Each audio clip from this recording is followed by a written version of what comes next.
Sekeres Price, a special emergency addendum for Tuesday, June 18th. We have news, Blake, and it's massive news out of the Vancouver Canucks. Restricted free agent defenseman Filip Hronek has signed a 8-year, $58 million extension with the Vancouver Canucks, coming in at $7.25 million per season. So the huge domino, the one we have spent a lot of time talking about, in some cases fretting about, is now fallen for the Vancouver Canucks in their 2024 offseason. Your thoughts? Well, I think it's fallen in line with what everybody, well, most people really analytically thought this was going to be. There was a lot of talk about the number, the AAV beginning with 8, and maybe at a different year it might have. But no, this is, to me, this is the number that makes it feel fair for where he is. It is below Quinn Hughes for those that like the optics of it, for the contributions that he gives, which is to say a better than average scorer and an average defender. You know, you can't get into the 8s and 9s. Those are elite defensemen that are up there. This is just a, I won't say it's a deal for the Canucks. It's just fair. It's just, this is a lot of money for Filip Hronek, and it's a decent cap hit. But I think both sides can walk away and just be like, okay, we're all left standing here. For sure. This should be a fair deal for both sides. And in fact, it could be a very good deal for the Vancouver Canucks as it ages, as the salary cap goes up, and as first pair, all situations, right shot defensemen like Filip Hronek gain in value. Yeah, the talk about an $8 million plus contract was really fueled by the arbitration case here, Blake, that he had an extraordinary arbitration case, particularly at the midpoint of the year before his game fell off. As he was battling through an injury there.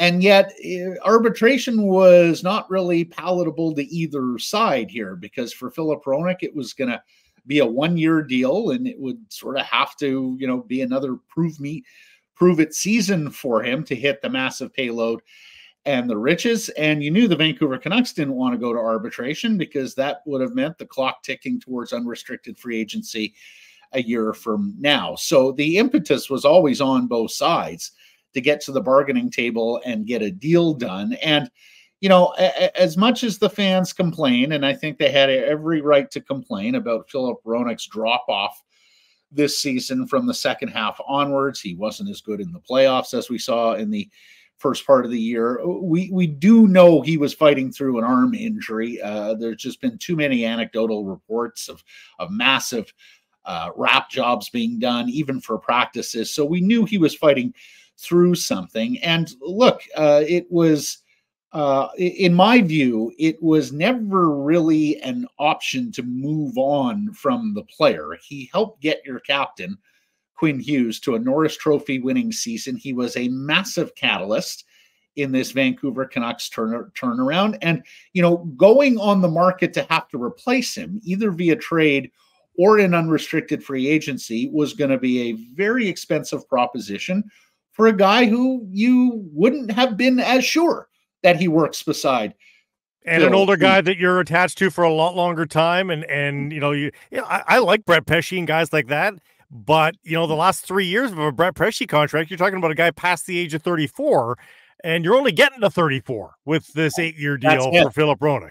That's it. It's one of the many things I like about this contract. It spits him out at age 34. You don't want many of those contracts lingering to age 35 and beyond. The other thing that I like about the contract, Blake, it comes in at less than Quinn Hughes, right? Like we had that discussion as well. And look, some of the smart money on that was don't necessarily need to have him come in under Quinn Hughes because the market has changed. And yet, would that hurt the Canucks salary structure? Would there be dressing room politics there? So at $7.25 million, he comes in at $600,000 per year, less than Quinn Hughes over the next 3 seasons. That's the duration of Hughes's contract. And this now, this is a tidy bit of business for the Vancouver Canucks to be able to touch all of those deal points in this pact. I think about it in terms of the free agent defenseman that started the season last year, Matt. And right now, you think at 7.25, it's very possible that the Vancouver Canucks can sign Hronek and Myers to $10 million worth of cap space. And that's actually going to be a savings on what that pairing cost, over the last couple of years at 4.4 plus 6. So, you're probably at least break even, if not getting cap space with those two players coming back for this coming season. And I think if you had put it in those terms, I think most people would be very happy with that. You just bring those players back and it's the same price for those two defensemen. Right. And the other thing this does, Blake, it allows them to go out and bid in the Jake Gensel sweepstakes, and that's going to be $9 million plus. And look, if it's not Jake Gensel, maybe it's Zadorov and Dakota Joshua at a combined $9 million. Maybe it's two other players at a combined $9 million. And that's the other thing about this deal that I like, that it got done today, that now the Vancouver Canucks have an ability to forecast, an ability to allot their cap space with either their own domestic free agents or out on the free agent market without having the lingering worry of what specifically is Filip Hronek going to cost us. Because every time we chop up the cap, Blake, we understand that this is going to come down to the last dollar or the last few $100,000, with the Vancouver Canucks trying to get as close as they can to the upper limit, a new upper limit for next season, and retain as much of the talent as they hope to retain from their current team, not to mention go on a shopping spree or go at least pick up some groceries here or there in free agency. So this is very good work from Patrick Allvin and from Jim Rutherford. And combine this with the news that they are actively shopping Ilya Mikheyev around as well. There's still possibility for more space to revamp the roster and upgrade in any number of positions. I mean, I think if they don't lock up Nikita Zadorov now, you have to think that defenseman, like a real defenseman, is an option for them to be signed as well. Maybe they don't give up on the Pesce thing. Like, is there a world in which they get Pesce and Gensel? It's a lot of money there. And you might have to really then just go down to the edges of the roster at that point. But, man, you'd have a solid top six and a formidable defense core at that point. I like six good defensemen and six, a top six that stacks up against the best in the league. I mean, I'm tempted to swing for the fences in that regard, Matt, and take my hits. The bottom six is the 1 week note of this team. Well, we talked a lot on today's program about whether they want to be top heavy and where the depth is going to come from. That will be coming up here in a moment. But Frank Saravelli from the Daily Faceoff, our NHL insider, he broke this story. He's got the news on a full no move clause from, right now, from 2025. So that's beginning. That's the quickest he could get it. Yeah, right. Exactly. That runs through 2028. So, barring a trade this coming year, Filip Hronek knows he'll be in Vancouver with a full no move through the end of the 27-28 season.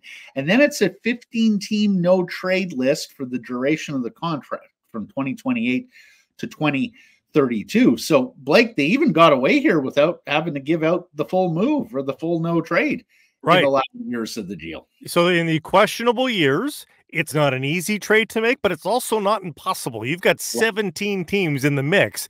That's not the end of the world in terms of trade protection in the sunset years of that contract, where, again, we're forecasting this to 5 years from now, basically. Matt, what percentage of the cap is 7.25, in 5 years' time? I mean, what would we hope that average is? That we're 15 million more on the cap than we are right now. So my goodness, if that were to be the case, you're talking about you're talking about certainly a second pair defenseman cost, if not, sort of a number 5 defenseman almost at that point. Yeah, it's 8.27% of the cap right now, but as you say, that's going to go down as the seasons go along and the salary cap goes up across the National Hockey League. The comparables here, Blake, are Mikhail Sergachev's last contract, which comes in at 8.5, and that's more than 10% percentage of the cap. Jacob Trouba, who'd signed a 7-year deal at $8 million. It's a better deal than that, and you certainly hope that Hronek ages better than Jacob Trouba has. And then there's one I'm sort of a little leery to mention, but Oliver Ekman-Larsson, 8 years, $8.25 million is also a comparable on this But contract. think about the two guys that you wince at there, and I still think Trouba's a decent defenseman, but He is. people drag Trouba a little bit, and they're dragging away. Those are the big bodies, right? A little bit tougher when you were a big body that had such slick feet. Those are tougher guys to maintain at an elite level, and so it's a little bit different when you're like a Tyler Myers now, who's a big defenseman with good feet, but he's not going to get paid at an elite level. You don't want to pay those big guys at an elite level when they're 35. The other details on this deal, Blake, is that there are $4 million signing bonuses in each of the next 2 years. That's with a $5.5 million salary for this upcoming year and a $5 million salary the next year. The year after that, it is strictly salary, $6.75 million. And that's the year when there could be another lockout. And we are starting to see some of these contracts structured insofar as to account for that lockout season. Then after that year, there's signing bonus in every year of the contract. It goes down to $3.7 million in base salary for the last 2 years and 3 of the last 4 years. So worst comes to worst, you've got a chance to buy out this contract without a ton of pain way down the road. But we're far from that. The headline today is the Vancouver Canucks secure their top defense pair and Quinn Hughes' partner. And that's a most important bit of business for the club as it moves into a very important 2024 offseason. Week and a half to go before the draft. I mean, not even really. And now they can just start to get to the other business. This is the biggest chunk of change that they were likely going to sign until July 1st, when they may or may not be in on Gensel. And now they can start to manipulate the cap a little bit, whether it's a Mikheyev deal at the draft or something of that ilk. They can put their attention to that and not wonder. He was going to be a member of the Vancouver Canucks, I think, this year, regardless. But this is the tidiest way to do it. And they don't have to wonder exactly what the number was. There might have been a world in which they thought they were going to get backed into $8 million a season. And now they know they've got a little bit more breathing room. And who knows, maybe that $8 million thing was a plant so that we'd fawn over 7.25 and think how amazing it is. I don't know how those numbers ultimately get out into the media and what the motivation is behind it. But again, fair number and allows them to get about business is the main takeaway. Well, I'll say 2 things on 8 million. Number one, that was premised on the ARB case, and it was going to be a very, very strong ARB case. And then secondly, that was a number that we heard a lot around the midpoint of the year, and as we know, his game fell off in the second half of the season. So that has to be priced into the deal here too. The other thing we should say is, we had heard so much about the boogeyman Alan Walsh, the boogeyman Filip Hronek. This is why Steve Yzerman made him available via trade, that they were looking to hit the biggest of home runs here and weren't going to budge. And we're going to get their bag and all of those things.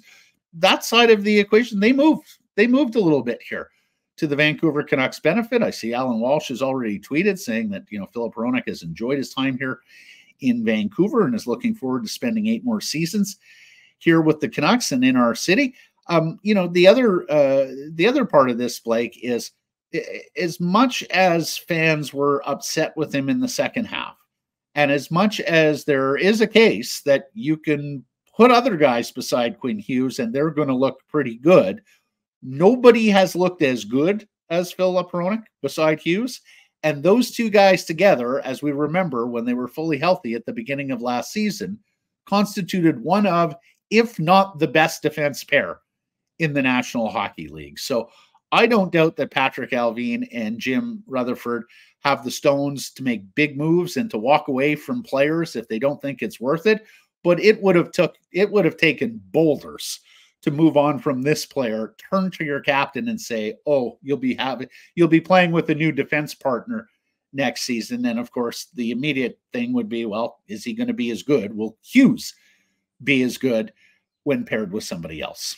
Yeah, it's it puts a lot of minds at ease right now, and means that the Vancouver Canucks have got their core, and he's sort of core A, if you will, like he's just outside the core players, I would think, but he's right there and an integral player to the Vancouver Canucks, and of course, ultimately, God forbid, but if Quinn Hughes ever got injured for a significant amount of time, you need somebody to run a power play. You Right. need, he's great in that regards as well. He's obviously an option for them on power play 2 at any given moment. So he ticks a lot of boxes for the Vancouver Canucks. They've got a lot of other good defensemen, but nobody else that really, we saw Carson Soucy run a PP2 every now and then. That's not his role. No. It's nice to have another puck mover, another guy that can think offense in offensive situations, especially if he becomes the go-to guy in the event of a Quinn Hughes injury. So they've got that peace of mind here for the next 8 years or so. And we'll see. To me, there's no risk here. I was just going through the buyout calculator. It's not terrible later in the last 4 years of the contract for a buyout, or with the option to trade to 17 teams. So to me, it's there's nothing scary about this contract in the least. And you know me, I had a very cynical tone about this contract because I was afraid it was going to be an overpay just because he was right shot. I've got no cynicism about this contract. I don't think there should be a parade down Georgia, but I've got no cynicism about it. I think it's totally fine. Well, we'll throw a parade down West 4th here in Kitts, Blake. You will. In a couple of weeks, we'll have Catsalano here, so you're invited. It's not really a parade, but it's a festival. Come on down, okay, from your perch in North Vancouver. The other thing, when you trade first and second round draft picks for a player in season and you're not a playoff team, as the Canucks did a year ago when they shocked us all and made this deal with the Red Wings to get him, that says you're a foundational player. That says you're a core player. That says you're a guy that management is banking on. And sure enough, here they consummate the deal to keep him around, and Filip Hronek makes some bank. Hey, everybody, if you're enjoying what you're seeing here, then follow along with Sekeres Price on YouTube. I promise more content coming. The kids call it subscribe on YouTube. Well, how about liking it? Do that as well. Smash it right now.